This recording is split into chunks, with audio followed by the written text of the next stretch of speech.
Es un placer acompañarles en este episodio número 26 en Rompecabezas Personal, un espacio para permitirnos construir las piezas que conforman nuestra vida a través de palabras, filosofías, creencias, conceptos. En esta oportunidad, el episodio de Rompecabezas Personal se titula La escritura terapéutica y la pieza que vamos a engranar es escritura. Y escribir es un arte liberador, más allá del hecho de hacerlo correctamente, tomando en cuenta las reglas gramaticales. Cuando sacamos afuera lo que está en nuestra cabeza, nuestros pensamientos se tranquilizan y vemos las circunstancias o los hechos desde otra óptica. Los terapeutas casi siempre recomiendan escribir lo que sientes. Suele ser una de las formas más poderosas de catarsis que existen. No se trata de hacerlo perfectamente, tenemos esa creencia de que tiene que ser perfecto porque estamos escribiendo. En la escritura terapéutica no necesariamente es así, se trata de que surja de manera espontánea. No es escribir una obra literaria, más bien es un proceso reflexivo, intuitivo, espontáneo e inclusive a veces íntimo.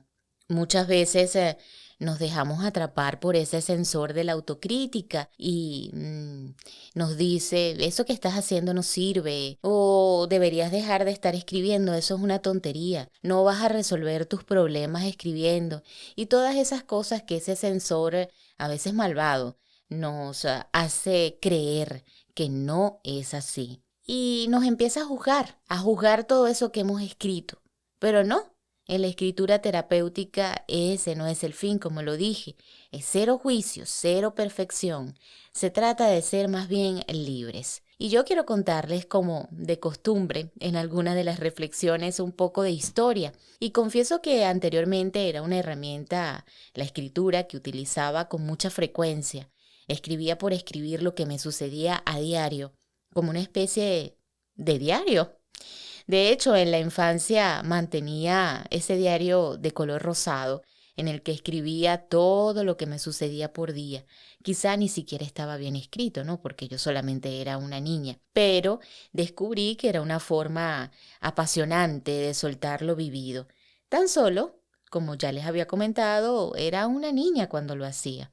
Luego, descubrí que podía en un cuaderno también empezar a escribir lo que veía o me sucedía, y con una amiga intercambiamos los cuadernos, que también ella escribía por su lado las cosas que le sucedían, y empezamos a intercambiarlos. Y desde aquel entonces eso se convirtió en un proceso bien interesante, porque así ella empezó a liberarse de situaciones familiares que estaba viviendo con la muerte de su padre y con la dureza, quizás, según lo que ella cuenta en esa historia, de su mamá. Y la única que ella sentía que la comprendía, que en ese momento era su abuela. Y esa fue una forma interesantísima. Yo no recuerdo cómo fue que se dio ese momento en el que empezamos a intercambiar los cuadernos, pero sin duda fue un hecho terapéutico para ambas, porque también ahí yo me desahogaba, así como planteábamos cosas de niñas, porque estaríamos como en quinto o sexto grado. También era un momento de lecturas que eran profundas, porque estaban relacionadas con el sentir de esta amiga, que reflejaba la muerte de su padre, reflejaba el cuidado que ella tenía que mantener de su hermano, y también la única comprensión que ella sentía, que en este caso radicaba en su abuela. Y así me iba yo enterando de sus situaciones, pero de alguna forma ella también me dio ese espacio me hizo partícipe de ese rato de su vida, y así yo también la hice partícipe de mis situaciones que nada tenían que ver con lo que ella estaba viviendo. Eran más bien cosas totalmente tontas, yo las llamaría, en comparación con lo que ella le tocaba atravesar, pero que para los niños pues son importantes. Pero ¿de dónde surgió esa idea de escribir de forma terapéutica? Surgió del psicólogo estadounidense Ira Progoff a mediados de los años 60, un psicoterapeuta que era seguidor de las teorías de Carl Gustav Jung, y Progoff desarrolló un método llamado el método del diario intensivo. Fíjense qué interesante, porque igualmente así nosotras lo hacíamos sin saber que se trataba de una forma terapéutica, que consistía ese método de diario intensivo en el mantenimiento de un diario regular estructurado. Hoy en día se sigue utilizando como herramienta, aún con sus variaciones y cambios. Hoy de invitado, quien me va a acompañar a armar esta pieza es el psicólogo Héctor Espinosa, quien es psicólogo clínico, budista zen y además escritor y también tallerista de un taller llamado Escritura Creativa Terapéutica. Él es amigo ya de Rompecabezas Personales, ya ha sido invitado en otras oportunidades. Lo fue en el episodio de Luz y Oscuridad, en el que me conversó sobre la sombra. Así que si no lo han escuchado, los invito a escuchar este episodio. También los voy a invitar a que escuchen esta entrevista que sostuve hace poco con el psicólogo Héctor Espinosa, que me conversó sobre justamente cómo es la escritura terapéutica y de qué manera esta nos puede beneficiar. Palabras, conceptos, creencias, filosofía, familia, historias. Estas son algunas piezas que construyen tu propio destino, tu ser, tu rompecabezas personal.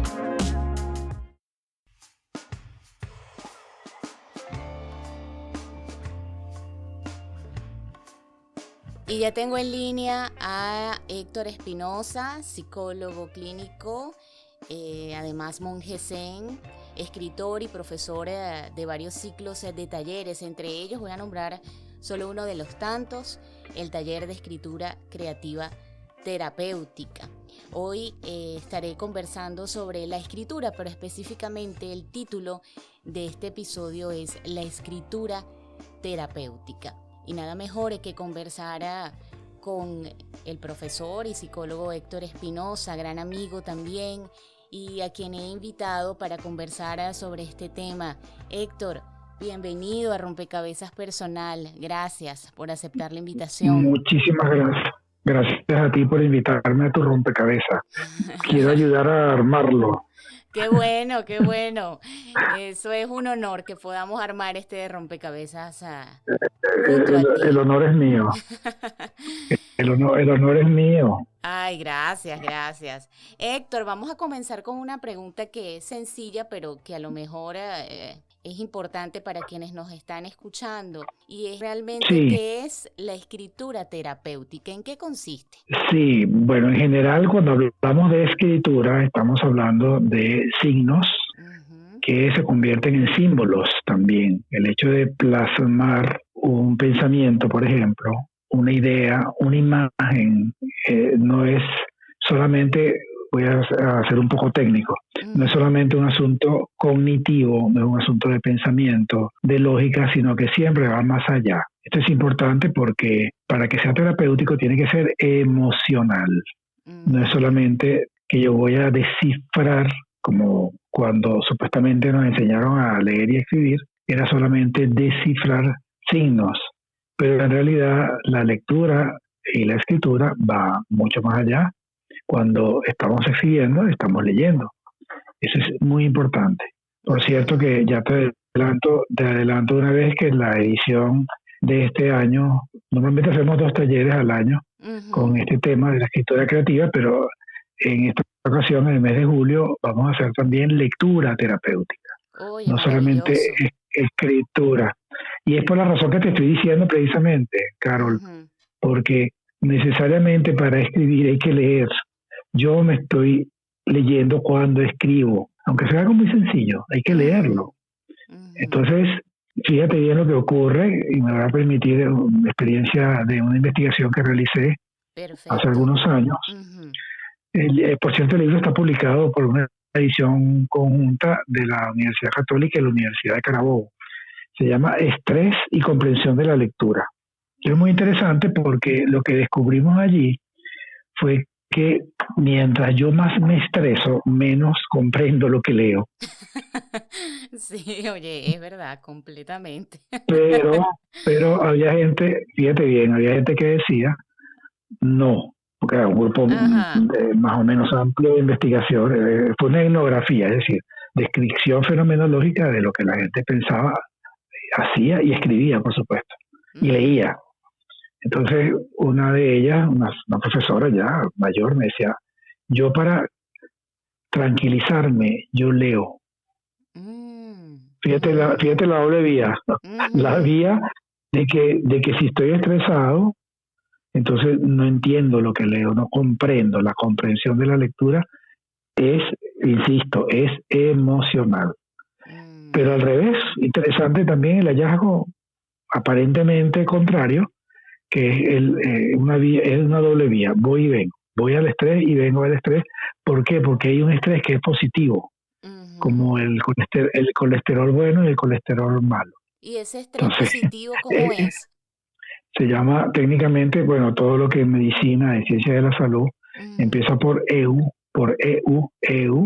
eutanasia, parto eutóxico. ujú. Por ejemplo, entonces hay EU3. El EU3. EU3, sí, es cuando yo puedo, pese a las exigencias internas o externas, yo Ujú, puedo rendir bien. Puedo estar ansioso, claro que sí, puedo estar ujú, agitado, pero lo que tenía planificado me sale, lo hago, lo logro, es el logro. El EU3 mm, es el que me permite lograr, es el que me permite darle significado a mi vida en última instancia. Hay un distrés también, que es el que estamos ujú, acostumbrados a decir, que es el que está lleno de angustia, de ansiedad y ujú, de torpeza. Ese es el ujú, problema, de torpeza, porque hay una sustancia cerebral, bueno, cerebral y de todo el organismo, pero cuando llega al cerebro es un problema, ujú, que es el cortisol. El cortisol. El ujú, cortisol en pequeñas dosis es muy bueno porque nos permite levantarnos en la mañana, nos permite activarnos ante determinada tarea, etcétera. ujú, Pero si se queda ahí en exceso, es un problema, es lo que llamamos el mal estrés o popularmente el estrés, que ujú. técnicamente es un distrés. Bueno, todo esto para decirte que con esas importantes variables, esos importantes componentes de la vida, trabajamos en estos talleres. El taller, por supuesto, debe reducir el estrés y la persona lo hace a través de la actividad hasta ahora, a partir de julio, hacer lectura también, insisto, a Ujú, partir de la escritura. O sea, si yo escribo, yo me relajo. Si yo escribo, yo me tranquilizo. Yo estoy en EU3. En ujú, EU3 es para aprender a relajarnos a través de la escritura. Es por eso que se llama, vuelvo al principio, la escritura terapéutica. ¿Por qué ujú. terapéutica? Porque yo me tranquilizo, me reconcilio conmigo mismo, sobre autoestima, crecimiento personal, etcétera. O sea, todo lo que normalmente se logra en la psicoterapia a través de la escritura. Maravilloso. Ese es el instrumento es la escritura. Ujú. Que es una herramienta además imprescindible. Yo pienso que, como estamos hablando también de rompecabezas, una pieza indiscutible en nuestro rompecabezas personal, el permitirnos poder liberarnos de algunos problemas que nos aquejen, o eso que tú dices, ¿no? Ese proceso también íntimo, porque en la escritura Sí, también se señora. da un proceso íntimo. Ajá. Y Ese proceso íntimo, ujú, disculpe, ese proceso íntimo se llama catarsis. ajá, ujú, Catarsis. Normalmente, popularmente se entiende la catarsis como el desahogo. No, eso es incorrecto. Ahí soy mm, aristotélico y soy ajá. freudiano. Y soy freudiano, yo no soy freudiano de escuela, ¿no? Pero ahí sí soy freudiano, en el sentido de que Freud incorpora las palabras que aparecen en la poética de Aristóteles, que son la catarsis y la abreacción. Son palabras griegas. Ujú, Entonces, la catarsis es yo poder darle un contenido a mi emoción. Y normalmente el ujú, contenido está basado en mi historia personal o en mi historia familiar, que yo identifico en lo que estoy leyendo. En el caso de la lectura terapéutica, yo creo aquí entre nos que toda lectura es terapéutica, sobre todo cuando es ficción, porque tomamos una distancia ficticia, entre comillas. Bueno, en ujú, realidad fictio en latín es creación. Entonces yo me recreo, si yo cuando leo Cien años de soledad, yo me imagino a los personajes, me imagino al coronel Aurelio Buendía, me imagino a Pilar Ternera, me imagino a Petra Cotes, me imagino a todos los personajes, me los imagino y sin querer, inconscientemente, algunos ya queriendo, conscientemente, pero la mayoría del público se engancha con ese tipo de obras. ¿Por qué? Porque llega al inconsciente personal y colectivo, entonces la persona se identifica con lo que está leyendo. Esto me pasó a mí, esto le pasó a mi familia. A veces lo reconoce, en términos aristotélicos, hay anagnórisis, yo reconozco, o a veces no, a veces es inconsciente, como digo. Entonces, ¿qué significa eso? Que eso es terapéutico. Cuando yo me identifico con una lectura, una obra, espérate, Cristina, con una obra de teatro, una película, un cuento, un poema, una danza, una actividad folclórica, cualquier manifestación cultural, artística en general, inclusive artesanal, me va a llevar a mí a conectarme, si es buena, escúchame. Por eso es que llamamos que es buen. ¿Cuándo hay buen arte? Cuando hay catarsis, psicológicamente hablando, por supuesto. Estéticamente, por supuesto, influye muchísimo una buena estética, en este caso literaria, para que pueda haber esa catarsis. Entonces, esa catarsis, por definición, es terapéutica. La reacción es cuando yo expreso la emoción. Estoy leyendo La Casa de los Espíritus de Isabel Allende y lloro. Y no entiendo, no es que me conmueve mucho, te conmueve porque en tu familia o en ti mismo tú lo has vivido. Como pasa en el cine también. Cuando pasa en el cine, cuando vemos, por ejemplo, películas, unas películas, no sé, tú sabes más de eso que yo, de cine. Pero como Novecento, por ejemplo, una obra de arte de Bertolucci. Novecento. Sí. Yo veo Novecento, estaba buscando en mi archivo una obra de arte cinematográfica. Entonces, esa es una obra impecable. Sí. Pero cuando Donald Sutherland, que hace de malo, cuando Donald Sutherland mata a un niño pequeño, sí, entonces... Oye, eso ahí lloramos, ¿no? Oye, claro. qué cruel. Y además que lo mata sin querer. Entonces es un acto como de decepción. O otra buena obra cinematográfica. Dime tú, ponme un ejemplo tú. Porque la literatura está íntimamente íntimamente relacionada con el cine. Sí, por ejemplo, podemos hablar de La vida es bella, que yo solo la he visto, cada vez que la veo, imagínate lo que eso representa. ¿No? Es excelente, es decir, es excelente ejemplo para lo que estamos conversando, pero es muy mal ejemplo de vida. Sí. Entonces, como el padre, y todos los padres lo hemos hecho, entonces como el padre hace lo imposible, y todos tenemos esa situación, porque todos hemos sido hijos y todos hemos sido padres. Entonces, obviamente, ahí hay una masiva, a veces hay una masiva identificación con los personajes y con la situación. Claro, no hemos vivido afortunadamente el holocausto aquí en Venezuela, pero sí hemos vivido situaciones difíciles donde nuestros padres nos resguardan. Eso es universal. Sí, entonces ahí hay una gran catarsis. ¿no? Es arquetípico. Correcto, claro que sí. Los arquetipos son los habitantes del inconsciente colectivo. ¿Me escuchas, Héctor? Te escucho, me callo para no abusar, de tu es que interlocución. Aquí estamos fascinados. Bueno, aquí estoy fascinada yo escuchándote disertar sobre este tema, sí. Y fíjate. Yo me callo, como me he editado otras veces, yo me callo para que mi interlocutor hable, por supuesto. Claro, lo que pasa es que yo estoy aquí, sí, tan fascinada escuchándote, imagino que me quedo esperando más. Entonces podemos decir... podemos decir pero tienes que preguntarme. Sí, fíjate que quizás haciendo una especie de conexión, ¿no? Con esos personajes que estamos ya sea leyendo a través de una obra literaria o que estamos viendo en una pantalla o que estamos viendo en el teatro también, es más fácil Sí, de reconocer, porque muchas veces nos cuesta decir, oye, yo estoy atravesando esta situación, yo estoy enfrentando este problema, reconocer que estamos atravesando un problema difícil. Pero cuando los vemos en la pantalla, cuando lo vemos en un escenario, en el teatro, o cuando lo leemos en una obra literaria, pues inmediatamente conectamos más fácilmente de esa catarsis que tú hablas. Ahora yo te pregunto, ¿se puede sanar? Y yo creo que esto ya me lo has contestado. ¿Se puede sanar a través del ejercicio de esa escritura terapéutica? claro que sí, por supuesto. Fíjate que es una situación, yo digo, en general la situación, insisto, de lectura y de escritura es terapéutica en general. Pero por Ujú, supuesto, si hay un objetivo, si hay directamente un terapeuta que maneje esta situación artística en términos de crecimiento personal, en términos de aceptación de sí mismo, entonces por supuesto que se cumple el objetivo, claramente, por mm, supuesto que sí.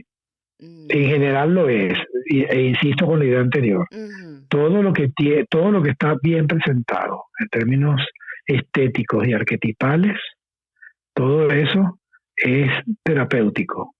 Si tiene una guía adicional por parte de un terapeuta especializado en estas cosas, pues por supuesto que va a ser muchísimo más efectivo. Siempre pensamos, Héctor, que para escribir, en este caso de forma terapéutica, es necesario pues tener una habilidad narrativa. Y quizás eso no sea del todo cierto, porque si estamos hablando de expresar y de liberarnos y de poder dejar en papel lo que sentimos, yo te pregunto de qué manera se puede empezar a escribir sin juicio ni prejuicio para liberarse o desahogarse o comenzar esos inicios en el proceso de la escritura creativa. Sí, eso, yo creo que tu pregunta tiene dos partes. Voy a ir por la Ujú, primera, que es echar el cuento. ajá. Yo voy a echarte el cuento de mi vida, pero puedo disfrazarlo a través de la ficción del ego. ¿Qué Ajá. significa eso? Que el ego, o sea, mis pensamientos, mis concepciones acerca de la vida, mi filosofía de vida, mis emociones, mis sensaciones corporales, todo eso es el ego. Entonces Ujú, yo lo pongo a la distancia. Yo me abstraigo a través de la observación, yo me abstraigo de eso y lo puedo narrar. Puedo tomar distancia de eso y si lo puedo narrar, por supuesto, puede ser que otra persona lo copie, ujú, como ocurre muchas veces también, ocurrió con el gran Jorge Luis Borges, que ujú, era, ya llegó un momento que era Borges oral, tenía que hablar porque no podía escribir porque estaba ciego. ujú, Volvemos al principio también, cuando te decía que para escribir hay que leer. Él ya no podía leer por su ujú, problema visual, entonces tenía que contar, contar. ujú, Ya contar es terapéutico. Tenía un colega, murió lamentablemente, ujú, Alejandro Moreno Olmedo, uno de los grandes psicoantropólogos de los últimos tiempos en Venezuela, ujú, que habla de la familia matricentrada. Ese es un ujú, concepto no acuñado directamente por él, pero sí lo desarrolló ampliamente, hasta el punto de crear un método autóctono de la historia de vida. ujú, Pero lo que quiero decirte es que yo una vez me senté a hablar con él ujú, largamente, entonces él decía que ya el hecho de que, puedo nombrarlo porque se hizo público, que es un nombre ficticio, ujú, Felicia Varela es una de las protagonistas de su historia de vida, que, repito, tiene una lectura antropológica, dice ujú, cómo somos los venezolanos. Entonces él me decía, bueno, pero es que ya solamente el hecho de que Felicia haya contado su historia, eso es terapéutico para ella. El hecho de contar tu historia es terapéutico. Ajá, y el hecho ujú. de escribirla, digo yo, entonces es doblemente terapéutico. Claro, porque la lees como tú dices y al mismo tiempo la vas allí dejando huella de eso, ¿no? Escribiendo, dejando un soporte. Una vez le preguntaron a Isabel Allende que cuando escribía su autobiografía, Digo, no, no, es que ya está puesta en todos mis libros ya. Claro, en todos, imagínate, en Sobre, cada y uno de dijo los sobre todo, personajes. Ajá. y dijo sobre todo, bueno, la Casa de los Espíritus es la historia de mi familia. Wow, increíble. Y que nos permite también la escritura, bueno, ya allí tener la posibilidad de, como algunos actores también y actrices que dicen que con mis personajes, dicen algunos actores y actrices, yo puedo hacer lo que no puedo hacer en la vida real, ¿no? Y en la escritura quizás podemos también darle un vuelco distinto a esas historias Sí, que hemos señora. vivido. Ujú. Mira, Ok. hay una técnica de psicoterapia Ujú. llamada el psicodrama. Bueno, Ajá. no solamente una técnica, no solamente una técnica, es una corriente realmente la psicoterapia. El psicodrama es precisamente eso, yo poder contar mi historia o un capítulo de mi historia o un evento de mi historia que es muy difícil, pero que yo puedo ponerlo en actos a la distancia. Eso es Wow. altamente, altísimamente terapéutico, es eso. Ujú. Sí, Entonces sí. nosotros, para completar la idea, nosotros, Ujú, los escritores, hacemos psicodrama, ujú, ujú. repito la palabra, ficcionamos al ego. No es una invención mía, es de mi gran admirado y amigo Jaime López Sanz, Ujú. que es el que habla así, ficcionar al ego. Yo puedo tomar distancia de mis problemas, tomar distancia de mis eventos, tomar distancia de mi historia Ujú. para yo poder narrarla terapéuticamente. Ok. Verla desde otro enfoque, también siendo nosotros el director de nuestra propia historia, porque a veces solamente somos los protagonistas, pero no lo vemos Exactamente, desde el otro lado. muy bien, muy bien. Hay un libro de Freud llamado La novela familiar del neurótico. Ujú, ¿Y qué dice Freud allí? El neurótico cree, un ujú, neurótico es alguien que está enfrentado consigo mismo. El neurótico cree que es el autor, que es el escritor. Resulta ujú, que es apenas un protagonista. ujú. Imagínate, es Entonces, increíble. ¿cómo hago yo para narrar mi propia historia? Bueno, por supuesto que los psicólogos decimos en psicoterapia, pero los que trabajamos con escritura y ahora lectura creativa y terapéutica, entonces decimos, bueno, tienes que escribir, tienes que leer y tienes que escribir también. No, hay una cosa importante que me lo dije estos días una paciente. Yo le dije, mira, es como si tú tuvieras una visión del Ujú. dron, el volador, sobre tu Ajá, el propio, dron. Ah, sobre tu propio proceso, tu propia vida. Y me dijo la muchacha, no, doctor, dron no, porque los drones son cazados por los águilas. Y me mostró una oh, foto, me ajá. mostró una foto de un dron cazado por un águila. Wow. Una foto que tomó otro dron, un águila que sintió amenazado, el águila sintió amenazado Ajá. su espacio aéreo, entonces Ajá. atacó al dron. Entonces ella me dijo, yo prefiero ser águila. Bueno, está bien, Ah, ok. porque, porque en la mitología griega, el Ajá. águila es el espíritu, es el logos. El águila es el Oh. que ve de lejos, ese es Zeus. Entonces yo Ah. puedo ver como Zeus mi propia vida, a través de la psicoterapia en general, a través de la lectura y de la escritura también. Puedo hacerlo, claro que sí. ¿Qué podemos hacer con ese ego, Héctor, que a veces, bueno, sale ese sensor autocrítico que cuando estamos empezando a hacer nuestras primeras, a escribir nuestras primeras líneas, dice, no, esto no sirve, no, esto no es así. Y cuando se está en un proceso creativo, bueno, tú me corriges si es así o no es así. Lo primero es sacar, ¿no? Sacar toda Claro, esa basura que está allí claro, y después ir claro que puliendo, ¿no? sí. Sí, sí, sí, claro que sí. Bueno, yo estuve 2 años en un taller con un gran escritor, lamentablemente muy poco reconocido en Venezuela, Ujú, que es Igor Delgado Senior. Y invitábamos a varios escritores, él los invitaba, ujú, amigos de él, ujú, maestros de él. Entre ellos estaba José Balsa. ¿Recuerdas a José Balsa? Sí. Uh-huh. El escritor. Entonces José Balsa decía, mire, ustedes tienen que escribir todo lo que les salga, Uh-huh. aunque sea basura. Y después hace una edición.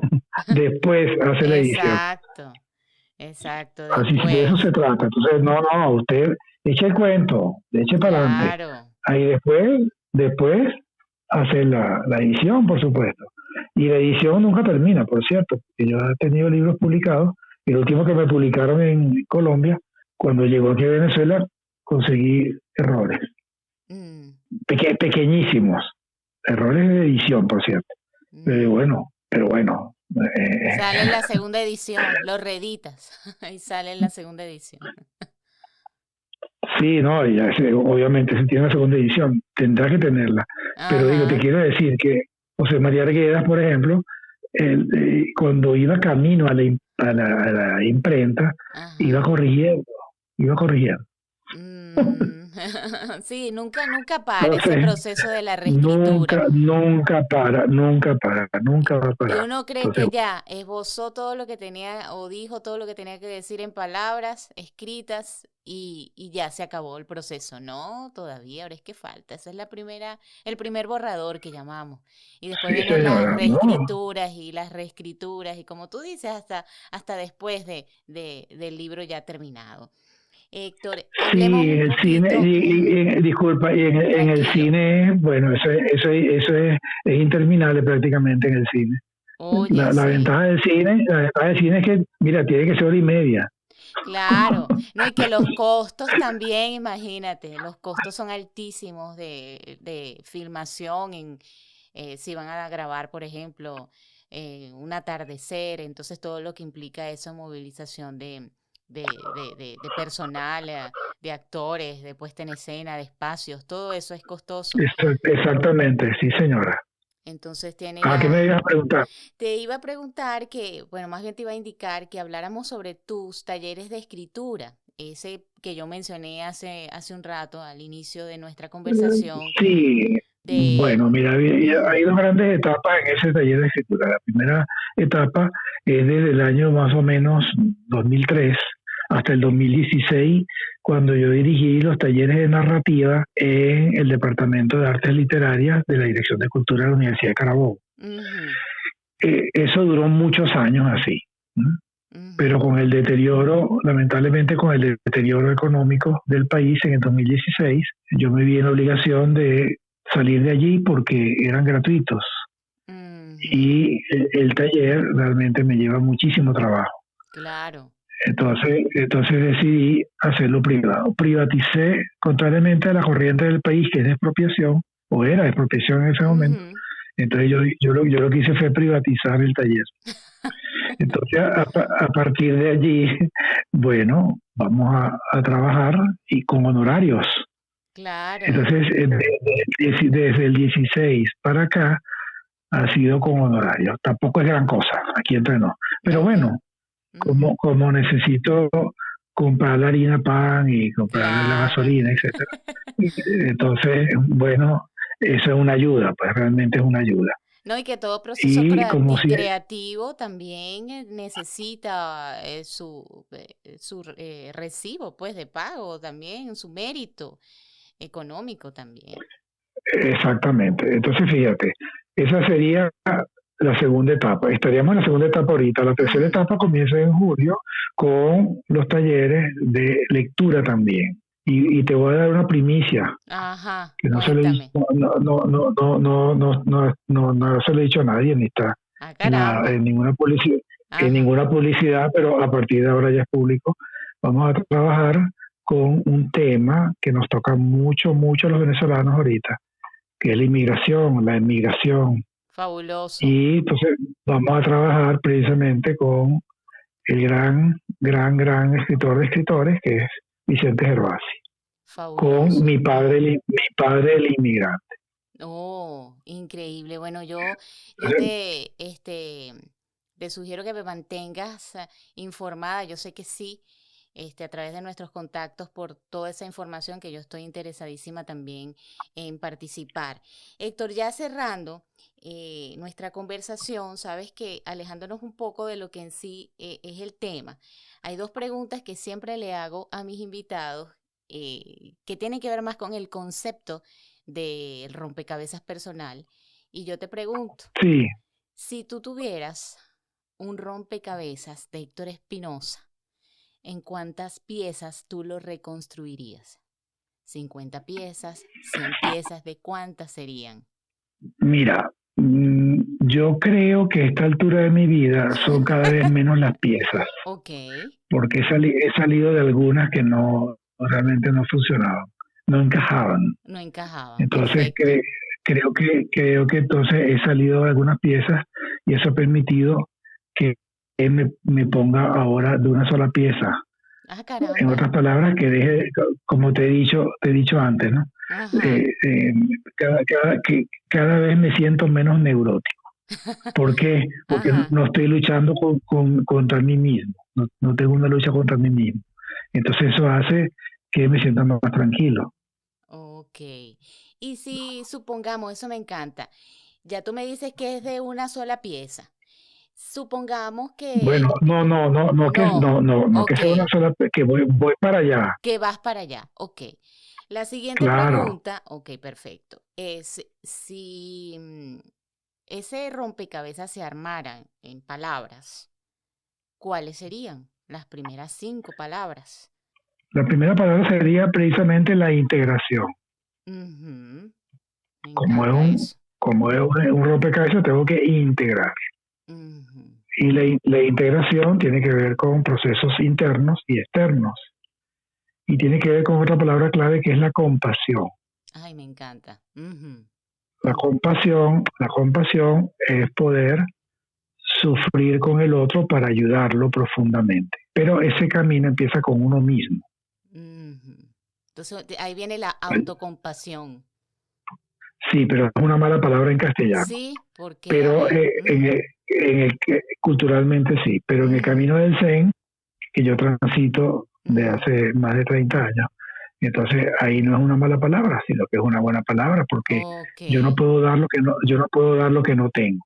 Ujú. Entonces yo necesito cuidarme a mí mismo. Perfecto. Entonces tenemos dos, integración y compasión. Nos faltarían Y tres. compasión. Ujú. Bueno, no sé si pueda complacerte, pero vamos a hacer el esfuerzo. Ok, La otra palabra es concentración. ok. No, normalmente nuestra cultura promueve la pasión, que Ujú, debemos ser apasionados con lo que hacemos para que las cosas nos salgan bien. Pero la pasión implica obsesión, ujú, obsesiones en general, implican compulsiones, que son cosas que yo debo hacer porque la ansiedad me lo ordena. ujú, Entonces, no debo, en mi caso, me estás preguntando a mí en concreto, no debo ir por allí, sino más bien que yo debo ser concentrado, debo concentrarme, ujú.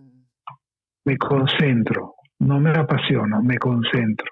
Entonces, la tercera palabra sería Concentración. concentración,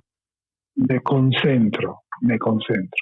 Quizás la otra palabra sería esfuerzo, que tiene que ver con concentración, pero que sí creo que es importante el esfuerzo en mi vida para poder lograr lo que necesito lograr. Ujú, Yo necesito esforzarme diariamente. Tiene que haber un esfuerzo, tiene que haber disciplina. ujú. Claro, Por no, es ejemplo, para importante. levantarme muy temprano, necesito hacerlo. Necesito Ujú, levantarme muy temprano. Bueno, y en mi caso ya más personal, más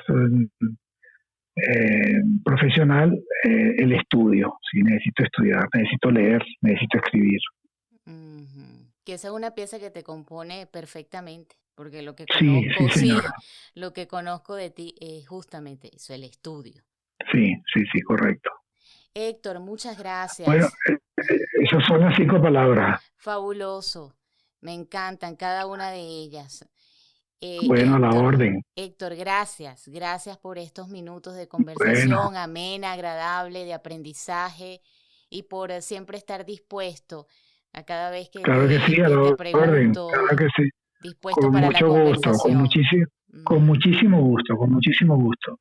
Claro que sí. Gracias, Héctor. Fue un placer. Fue Héctor Espinosa. Igualmente, a la orden.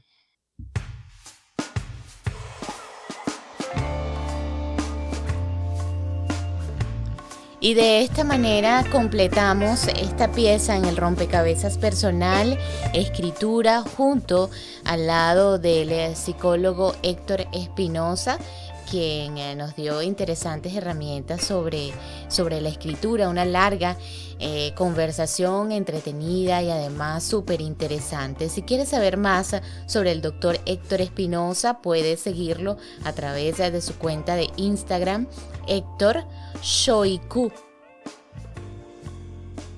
S-H-O-I latina K-U, Héctor S-H-O-I latina K-U. Y nos escuchamos en el próximo episodio, nuevamente para engranar otra pieza acá en Rompecabezas Personal. Escuchaste el podcast Rompecabezas Personal con Cristina Ibarra. Esto fue una producción de Chris Voss Productions.